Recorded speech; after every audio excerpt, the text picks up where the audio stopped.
تاسو ټول د ویډیو ته وګورئ. دا ماشومه روانه ده په لاره باندې. دې ماشومې سره یو زنانه ده، څوک فیمیل له هغو سره خبرې کوي او په تپوسونه ترېنه کوي چې بچی چېرته روان یې؟ دا ورته وایي زه سکول ته روان یم. بیا ورته وایي چترۍ درڅه که نشته؟ دا ورته وایي چې چترۍ مونږ کره نشته موجود. دا ورته وایي زما چترۍ ته راشه. هغه وایي نه مالا مې مخکې نه بندوبست کړی دی، زه ولې سکول ته ځې؟ هغه وایي زما به پیپر را روانې دی، د پیپر ورځې دي د امتحان، نه په دې وجه باندې چې دنه زه سکول ته روان یم. آفرین دی په هغه والدین باندې چې هغوی د خپل بچو دومره ښکلي انداز کې تربیت کړی دی. دا کور چې دې باران کې دا بچی را لیږل دا صرف او صرف د والدې کار دی، ځکه سړی خو د بهر یي، هغه ته خو اندازه نه کېږي.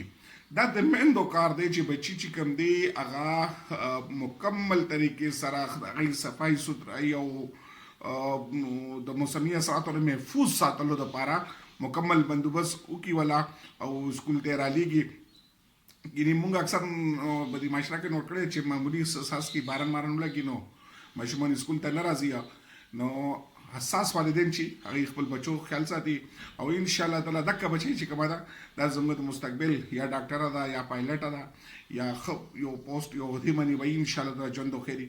زما دعاګانې دې سره دي او سلوټ ته دې والدین ته ډېره شکریه چې ډېره مهرباني. ډېره مزیداره ویډیو په دې وجه باندې مې زړه وغوښتل چې تاسو سره شیر کړم.